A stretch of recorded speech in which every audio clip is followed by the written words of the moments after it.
Welcome to North Orange County Chamber Talk. My name is Andrew Gregson, and today our special guest again is Arthur and his sister Virginia Sarian. Thank you for coming on. Hello again. Thanks for having us. It's a pleasure to be back. So, you were here a few weeks ago and it was a little bit warmer. It's gone a little colder now, and of course we're getting closer to that November 21st date when you're giving out the clothes from Denham Bay.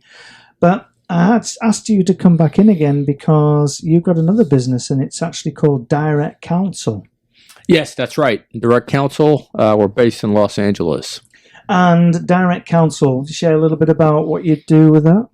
We are a recruiting firm. We started out specifically in the legal industry. We started in Los Angeles, California. We catered to the legal industry in terms of law firms, legal departments within companies and corporations. You could call us a headhunting firm, if that makes sense.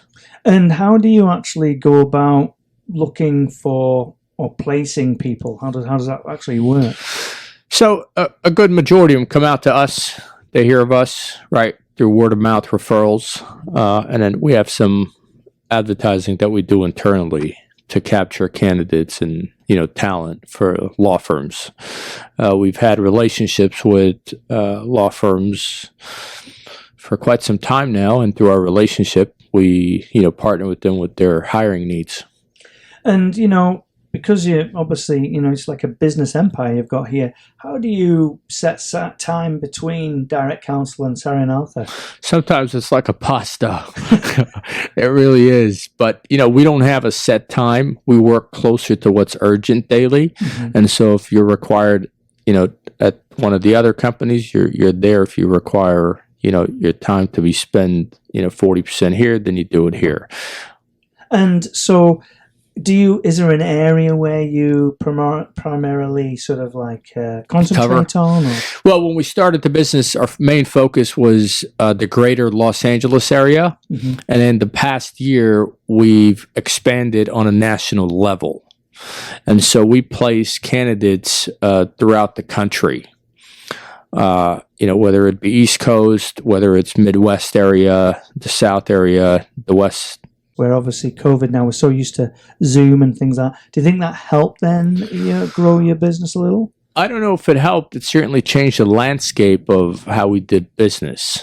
Everything became virtual, mm-hmm. Quite literally everything. Right. And I think law firms as a whole was a sector that started laying off folks towards the end of everything, mm-hmm. Specifically support staff, right. And then some attorneys. And you have to keep in mind the courts were closed. Right. And so everything was piling up. When the courts started to open up, this flood of work was just draining and it was drowning law firms. Mm-hmm. And so what ended up happening is everyone that they laid off, they had to bring back. And so folks, for some reason, didn't want to work during COVID. Mm-hmm. And so they had to pay an obscene amount of money so they could, bring back some of the folks that were laid off. And so it changed the landscape, mm-hmm. as a whole, but I think it's normalizing now. And what sort of the challenges of actually finding staff then?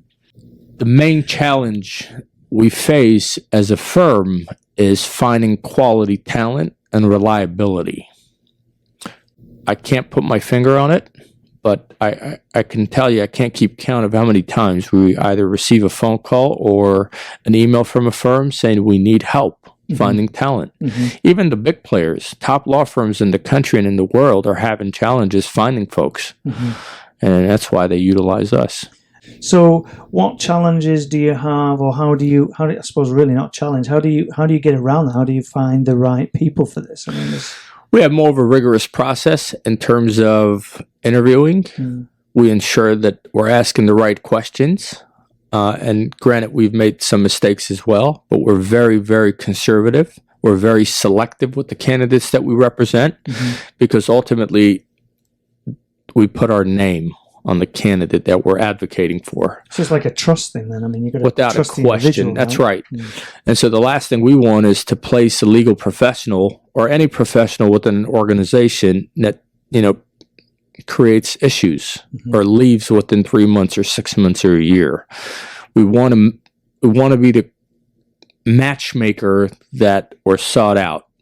So is the ultimate goal then often where you find a placement, as you call it, and then that individual then becomes a full-time employee, or what's the... Well, look, at Direct Counsel, we offer a variety of different services. We support law firms. I always describe our company as an extension of staff to any law firm or organization. So what we do is we place attorneys. That's direct hire. We have temporary contract attorneys, support staff. The same applies for paralegals, secretaries, etc. We have a service that we offer, e-discovery services. And so if a law firm has, 200,000 documents to be reviewed, we identify e-discovery attorneys and or paralegals. We assist them with going through that process. But on the temporary side, what's interesting is, say you're a law firm, you need 3 attorneys, you're going to trial, right? You need 3 litigators. We can identify 3 potential candidates. You decide to hire them for, say, 6 months or 12 months. That attorney becomes an employee of Direct Counsel. They become automatically W-2, and we pay them based on California state laws. And that applies to all states. And we just support them. So, Virginia, you've been sat there quite quietly, as Arthur's explained a little bit about Direct Counsel. What's your role in the business? I oversee the back office, make sure the onboarding process is done correctly and timely, so the new hire or the new attorney can join the law firm as scheduled.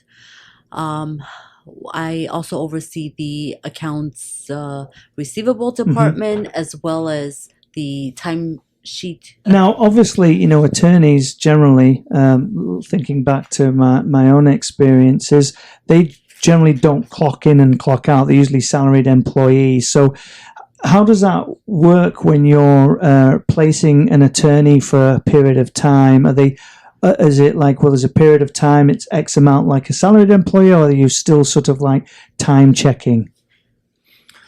So since we pay them on an hourly rate, we're required to keep track of their punch in, punch out, ensure that they're compliant with state laws. And so they have to take lunch at a specific time. They're required to, 2 breaks, etc. And so since they are W-2, they're not 1099, we need to pay them an hourly rate.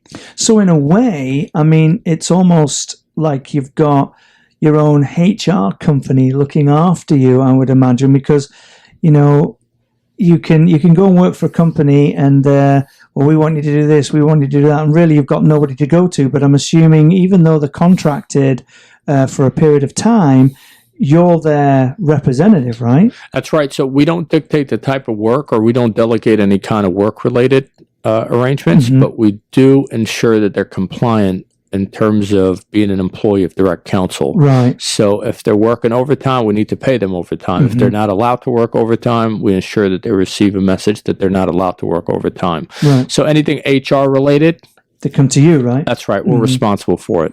Well, that's good. That's good. It's almost like a safer bet. And then sometimes do these contract staff, do they sometimes get full-time offered full-time employment from Absolutely.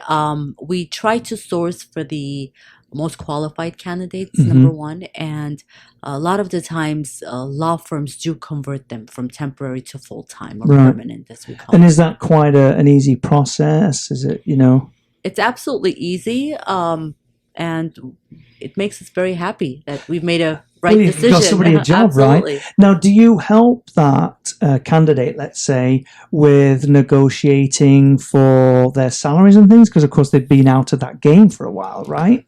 And so Direct Counsel bears responsibilities.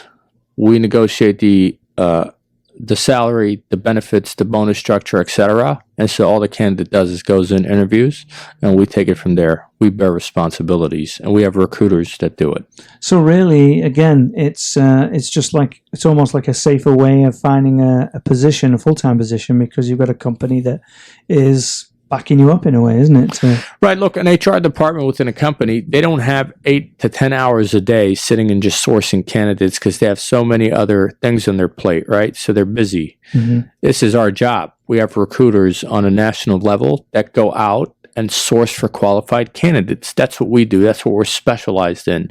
And frankly, we vet them. Mm-hmm. We don't just throw spaghetti on the wall and expect it to stick.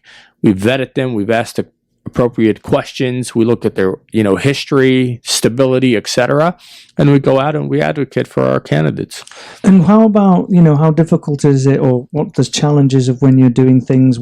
I mean, like if you're in New York, obviously we're down here in California. What challenges does that face? Honestly, it's the same thing with the exception of the time difference. Mm-hmm. It's essentially the same thing. We're speaking at a 3-hour difference, whether we're speaking to someone out here or we're speaking to someone out in the East Coast. It's really the same thing. And keep in mind, quite a few of our clients operate globally and they have a national presence. Right. And so if we work with them in Los Angeles, we have to work with them in New York as well. That makes total sense. Yep. And then I read on your website, you do some type of, was it document filing or document review? Document review. Yeah, so that's a part of the e-discovery services that we offer. Yes. So document review, it's very intensive work. Attorneys are just going through an obscene amount of documents to review. Mm-hmm. And so we have within our pool of candidates, within our caliber, we do have document review attorneys as well. And I'm assuming there's quite a sense of like security here, isn't there? Because if you're having a temp or somebody's doing a document review and they're sort of underneath your umbrella, what sort of added cyber security or things like that do you have to look at? Well, we work with the law firms. It depends on the law firm and what softwares they use. And so we figure out kind of technologies in terms of which technologies they want to utilize. Yeah. But, in the legal field, these technologies, the softwares that are provided, they're fairly well known and they have a robust security system in place. So we've talked quite a lot about legal positions here. Is it primarily just legal, Arthur, or? It's both. We do legal and non-legal. So, we partner with quite a few corporations on a national level where we provide legal support and non-legal. So if there is an administrative position, we could certainly help fill that position as well. We also focus on IT. Okay. Because law firms have typically an IT department as well, at least the larger firms. And so we help with IT placements as well. And do you also help them with finding companies that do marketing for them, or is it just like their main level stuff? No, we could certainly source marketing candidates as well. It's not something that's a focus of ours, but we could certainly help, especially if it's an existing client. We want to make sure that we help them any way we possibly can. Do you feel this is a lot of white collar jobs. Do you feel you might move into the blue collar arena one day, or? Yeah, it's actually, I'm happy you mentioned that because it's something that we're certainly exploring and to get into that sector as well, in addition to white collar, get into the blue collar. Why not? There is tremendous amount of opportunity we feel across the country with, construction and et cetera. And so we feel that there is a great amount of opportunity there. No, I know you've actually been in this arena for quite a few years, Arthur.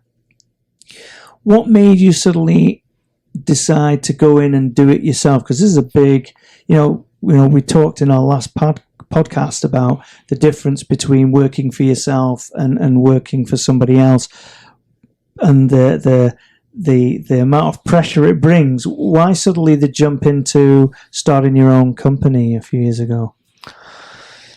We like to challenge ourselves more than anyone else. All right. Quite literally, right? We put we set our eyes on something and we go for it. Do we know we're going to be 100% successful? We don't, right? But it's worth trying without a question. And so what we do is we try to set the fundamentals, right, in this new business, which we've learned from the other ventures. So the fundamental is there, and it just requires a tremendous amount of time and patience to learn something new. And so we took that time, we learned it, We figured it out. It was like a puzzle.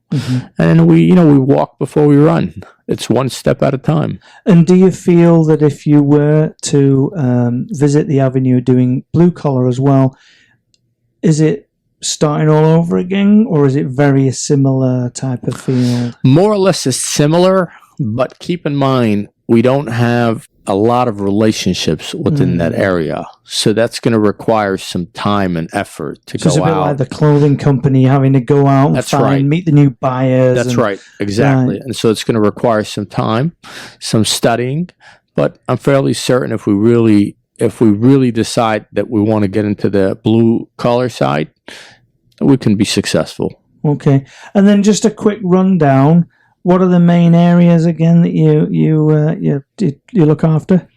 So we do direct hire placements for attorneys, partner level, which is very discreet, by the way. We do support staff ranging from paralegal to a receptionist and a file clerk. We do direct hire for support staff and temporary placements. And temporary is a set duration with no strings attached. We do temporary to hire placements. We offer document review support with our e-discovery services. We do IT placements, and we do general administrative placements. Now, look, we can also do an executive search.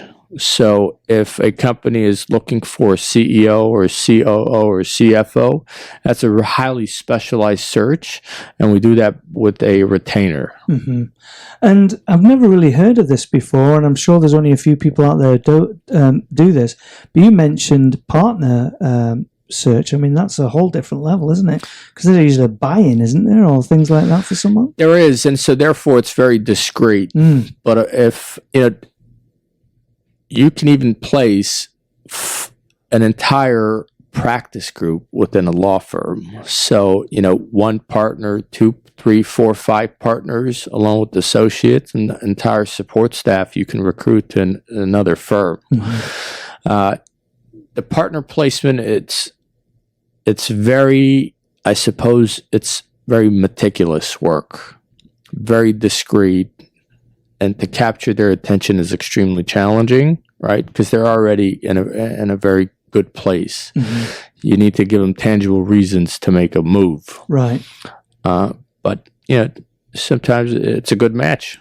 And do you have to? I'm only assuming here, or imagining that you've got to know an awful lot about the company that you're helping recruit for in order for that individual to make their mind up. Because I'm sure they want to know financials and people don't like giving out that information. There's tremendous amount of information that, you have to gather from the law firm. Look, when you're advocating for your candidates, you're also advocating for your clients. They go hand in hand. One's not more important than the other. And I tell candidates all the time, or at least the recruiters, your candidates are supposed to interview the clients as well that they're going to work for. It's a two-way street here. Yes, we gather a tremendous amount of information to provide to the candidate to make sure that they're making a very, very informed decision about their move. We're not just placing them because we're going to receive, a fee from a finder's fee, so to speak. Right. We place them so they can have a long career at that new home. Well, Virginia, Arthur, thank you very much for coming along to a second podcast. I really appreciate it. And coming all the way out from LA, we really appreciate that. Ladies and gentlemen, for those of you listening, you can meet Arthur and Virginia on November the 21st down at the Fullerton Boys and Girls Club.